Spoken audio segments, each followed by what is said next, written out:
This is Dr. Tim Clinton for Family Talk. I want to thank you for joining us for our broadcast today. You may or may not know that Family Talk is a listener-supported program, and we remain on the air by your generosity. If you can help us at all financially, we would greatly appreciate it. Thank you also for your continued prayers and support of the ministry. Dr. Dobson's been fighting for the family for over 40 years now, and he's not about to stop, believe me. Here's Roger Marsh with more information on how you can support the ministry of Family Talk. And friend, thanks to generous listeners like you, Family Talk can reach more and more listeners with practical help and encouragement. To support Family Talk with your best gift, go online to drjamesdobson.org or call 877-732-6825. Today on Family Talk. Thanks for joining us for this Thursday edition of Family Talk. I'm Roger Marsh. This broadcast is part of the new James Dobson Family Institute. And today you're going to hear the conclusion to a classic conversation Dr. Dobson had with Ad and BJ Coors. Now, this interview was recorded over 30 years ago, but you know what? The Coors testimony is still impactful today. Before we get back to this interview, a little more about our guests because you may have recognized their last name. Ad Coors was named after his great-grandfather, Adolph Coors, the founder of Coors Brewery. Yesterday, he shared how the sudden death of his father caused him to be bitter and angry. He also describes how his unhealthy marriage to his wife, BJ, was because it didn't have the right foundation. Today, you'll hear the Coors explain how money and success didn't satisfy the restlessness they felt in life. They'll share how they finally found meaning and purpose through a real and loving relationship with Jesus Christ. With that said, here now is the conclusion of their conversation with Dr. James Dobson right now on Family Talk. I began to work for a gentleman after I came out of my training period at Coors, a man who my father had hired about 20 years earlier. And one night, just out of courtesy, I asked him to come and bring his wife to dinner so we could get to know them better. And I'll never forget that night as long as I live. I was nervous about having a vice president in our home. I was a new employee at our brewery, and I didn't really know what to say. And I remember BJ and I looked at each other when they came in the door that night, and we said, there's something about these people that is different. What do they have? This woman, the wife of this man, just absolutely glowed. That's the only way I can describe it. And we were at the dinner table now, and the main course had been served, and conversation had almost come to a standstill. And this beautiful lady hadn't said really 2 words all night, I don't think. And BJ, I think out of courtesy, looked at Vera's son. Vera was the name of this gal, and she said, Vera, what are some of your interests? And Vera looked up from her plate without hesitation. She said, Jesus Christ. And I remember looking down at my watch, and it was 7:30, and I thought to myself, there's no way we can send these people home now. We haven't had dessert. And being a dessert eater, I love dessert. I said, we can't send them home now. What are we going to talk about? A bomb had been dropped on our table. And I remember looking over the candlelight down at my wife, and she had a perplexed look on her face and silence. And 4 hours on a subject you weren't terribly enthusiastic about. 1:30 the next morning, they got up to leave our dining room table. And, BJ and I looked at each other that night, and we said, we heard something here tonight that really stirred our interest. These people didn't have all that we had materially in this world, but they certainly had something in their marriage and their relationship to life that we didn't have at all. And we began to think, well, maybe some of these things that they told us about Jesus Christ, maybe that was the meaning to life we're looking for. BJ, you had never really heard the plan of salvation before. If I had, it went in one ear and out the other.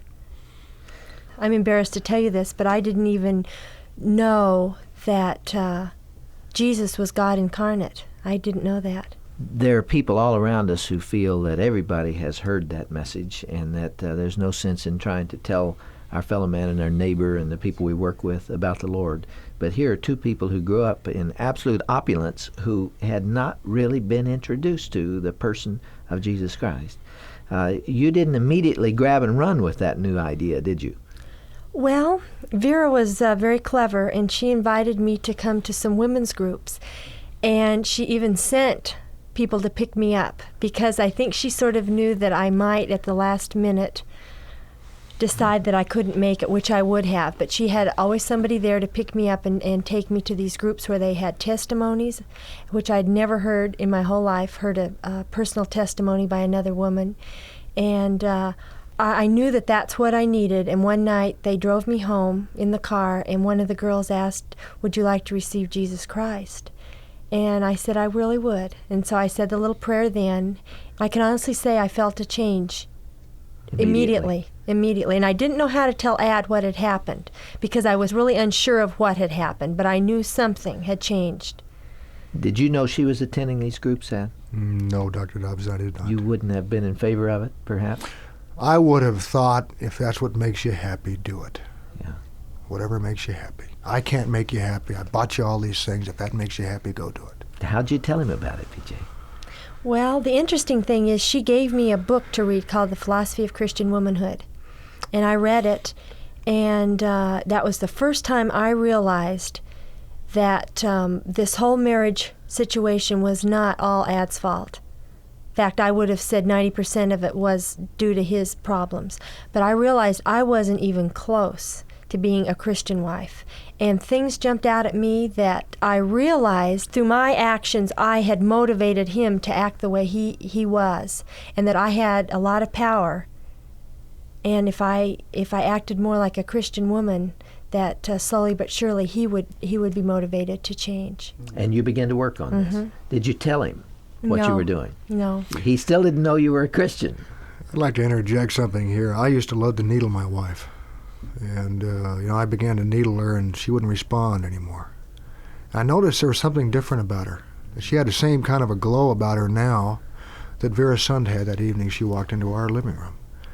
And she didn't respond anymore. She didn't bite back like she used to, and there was something different about her. Vera also gave you a book, Ad. I heard you describe it once before. What was that book?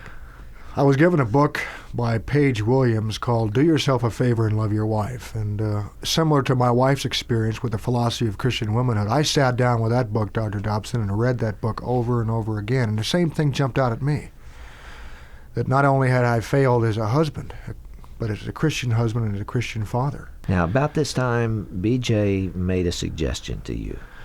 This time, she said, there's something missing in our lives. We have everything, but there's a spiritual aspect to our lives we better address right now. So she said, I think we better start attending church. But aside from being married in a church, Dr. Dobson, and I had no idea where to go. We had not been going to church. So I went to Lowell's son, the only source I knew to go to.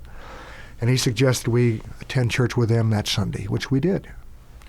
So we went in, and the one thing that jumped out at me that Sunday was the women and men in attendance had a smile on their face. And I remember thinking, looking in there, how could you be happy going to church? It was a beautiful Sunday morning, and surely would much rather be home playing golf or working out in the yard. But these people had a glow about them, the same glow that I saw in Vera and my wife. And I sat there, and I listened to the sermon that Sunday, and I walked away from church that Sunday, and there was a peace that came over me that I remember driving home that Sunday that I'd never felt before in my life. Marriage didn't give it to me. Material wealth didn't give it to me. Titles didn't, and business didn't give it to me. But it was a peace of the Holy Spirit. And you made your peace with God at that time, is that I right? made my peace about 3 months after that. I remember looking down at the floor, and the salvation message that Sunday was on Jesus Christ, the same message we heard in our dining room 6 months earlier about why Jesus Christ had to come and die for our sins, and that the true meaning in life is in seeking Him and asking Him to come in, and not in anything this world has to offer. I remember saying as I looked down at the floor, God, I'm going to give you another chance. If you're there, I'm going to ask you to come in today because I can't do it anymore. So I said a very simple prayer that Sunday, and my life turned upside down. What happened in your marriage then, BJ? Well, it was gradual, but it's been totally transformed. The most important thing in our marriage now is Jesus Christ. And He was not a part of our marriage before. And then we are the most important things to each other and our children. Well, I'm just so grateful that we've become Christians when we did, because our first little boy was only 3. And I don't even know how we would have been raising those children. I imagine when I'm checking out at the supermarket, I see the latest article in a magazine, and that would have been how we would have disciplined them that week. And now we have a source in the Bible, along with some of your books, Dr. Dobson, which are really guiding us, and I'm just so grateful to the Lord for that. Well, we have reached the midpoint of Dr. James Dobson's classic conversation with Ad and BJ Coors here on Family Talk.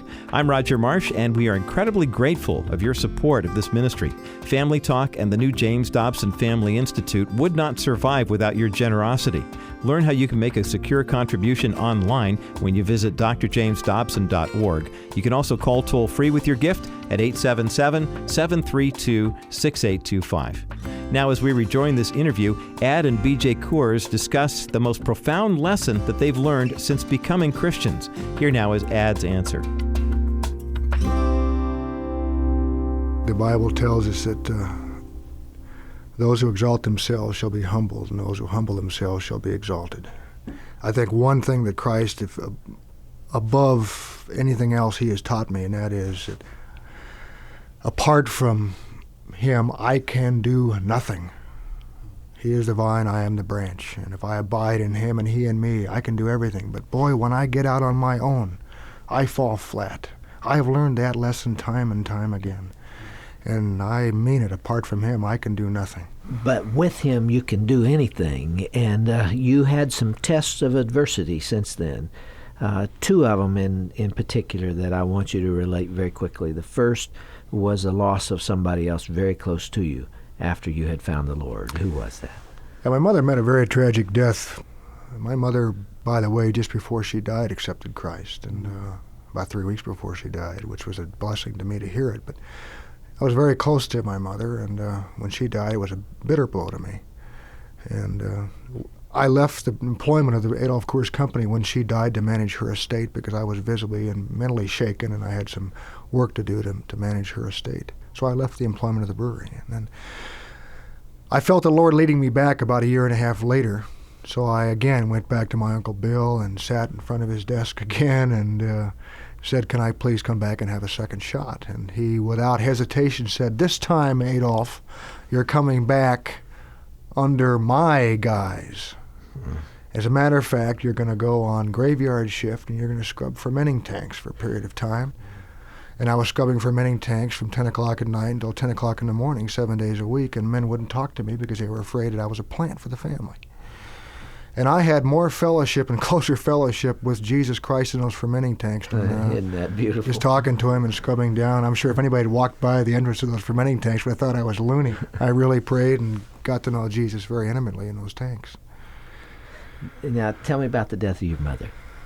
My mother fell down a flight of stairs in Aspen, Colorado. She was attending a conference up there, and she hit her head and never regained consciousness. But about 3 weeks before this happened, she had a painter in her home to do some work in her home, and this painter sat her down and shared Christ with her one day, and he related this to me after her death, Dr. Dobson, and said that I believe your mother accepted Jesus Christ. Now, being a fairly new Christian, you coped with her death and you maintained your faith, whereas the loss of your father had been a severe blow to your faith. This time you hung on to it. Mm-hmm. You didn't question God and you didn't demand answers from him? Philippians 4:13, I remember saying that over and over again. I can do all things through Christ who strengthens me. Finally, the ultimate test, and there'll probably be more and may have already been more, occurred when you felt that you needed to deal with the hatred that you felt for the man that killed your dad. First of all, they obviously captured and convicted him, didn't they? Yes, he was serving a life sentence in Colorado State Penitentiary in Canyon City.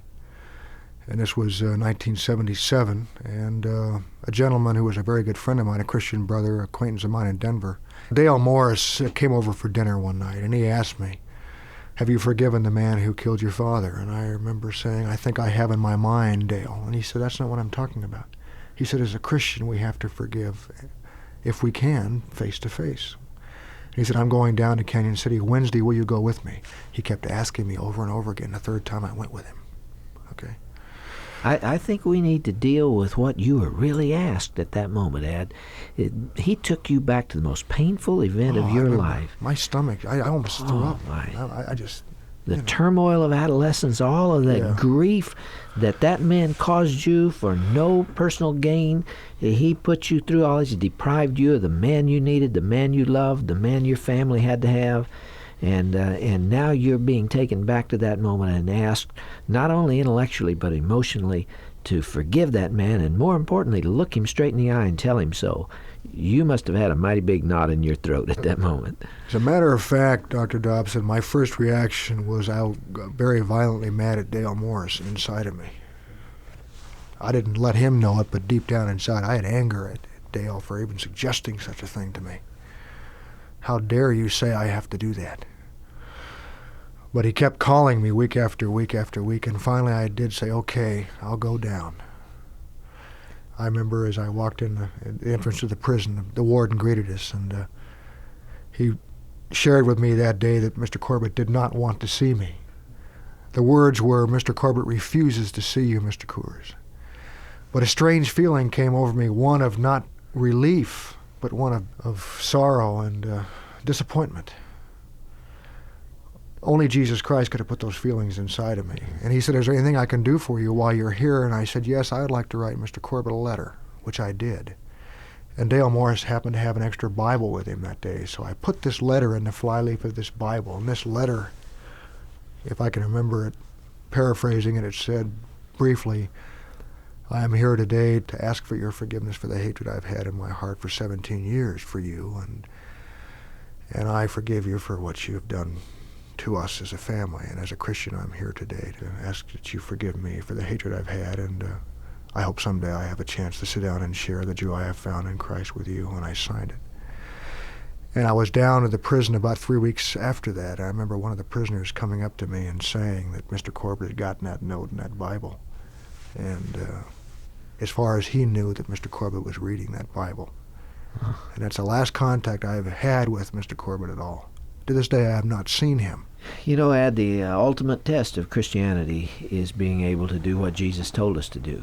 And most of us give lip service to turning the other cheek and to going the second mile and caring for those that would hurt us, pray for our enemies, and so on. Very few of us are put to the test at that point of having to deal with such an emotional thing. No psychological experience could have carried you through that. It had to be directly from the hand of God, didn't it? I can't imagine from an emotional point of view any human experience that could have accomplished that same transformation to eliminate that kind of hatred. No amount of therapy, no group sessions, no great psychiatrist, no one in the world could have done that for you but the Lord. Well, that is an understatement, because I have been noted as a man of having a hair trigger, and I used to fight at the drop of a hat.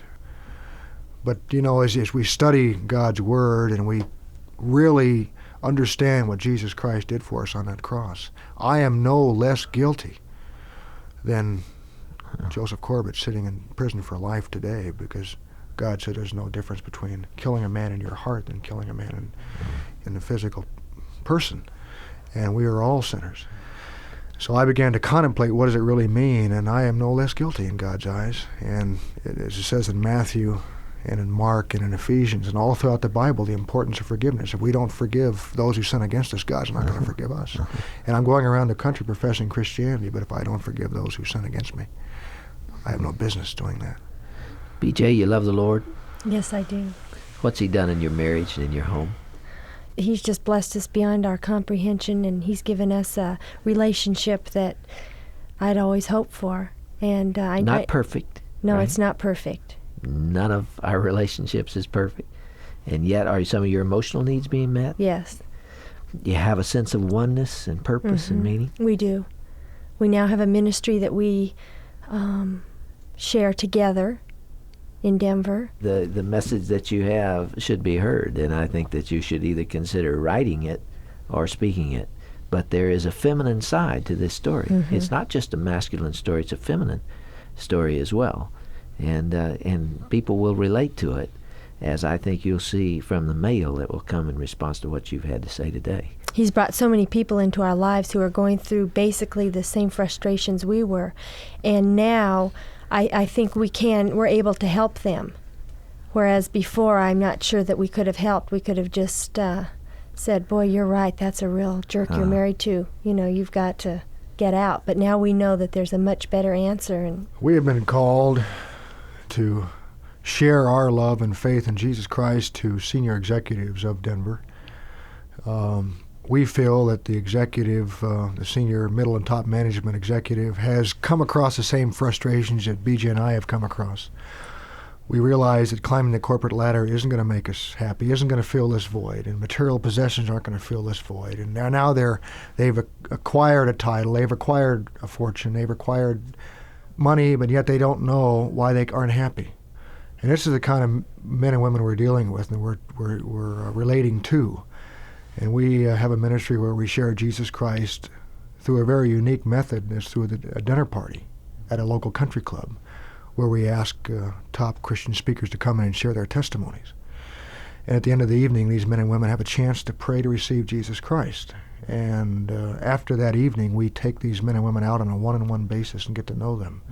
And they can see it working in our lives. And we involve them in Christian retreats and in Bible studies, and they begin to grow. And I'm reminded of a story that I read in Keith Miller's book, Habitation of Dragons.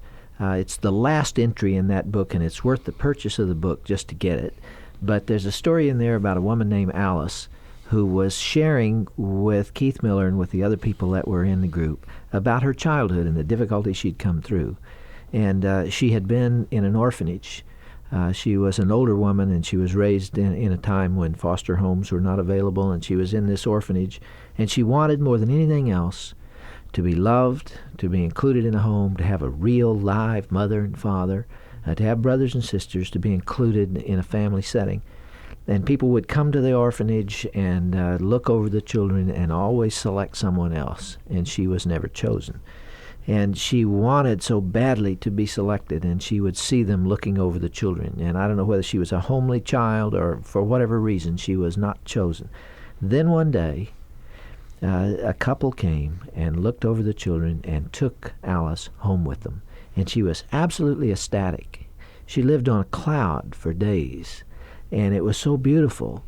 And she never realized that the emotions and the love were not mutual. And she came home from school one day and opened the door, and there in the entryway was her tattered little suitcase with her coat thrown across it, and a note saying that the orphanage would be there to pick her up very shortly. And it was absolutely devastating to her. They took her back to the orphanage, and that happened to that child 3 times. And as she told the story, Keith Miller said everybody in the room was crying. And she was so engrossed in the story that she didn't realize the emotional impact that it was having. And then she suddenly saw them crying. And then she said, "Oh, no, don't cry for me. Don't weep for me. Don't you see that it was that experience that brought me to my knees before the Lord and allowed me to recognize my dependence on Him, and everything that I have now and the eternity I will have later is a product of the struggles that I went through in the early years."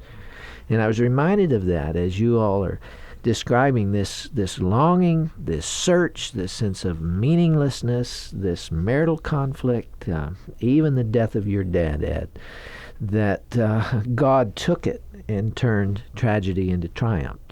And He often does that, He always does that for those that will put their hands in His. And made it possible for you to cope with your mother's death. It was interesting to me that finding the Lord did not eliminate the problems from your life. You know, the death of your mother was almost as difficult as the death of your father, and yet you coped with that one because there was something different inside. And I think a lot of people are going to relate to what you had to say today. And we deeply appreciate you being with us. thank you very much for asking us to be here. We really have enjoyed it. Thank you so much. God bless you both.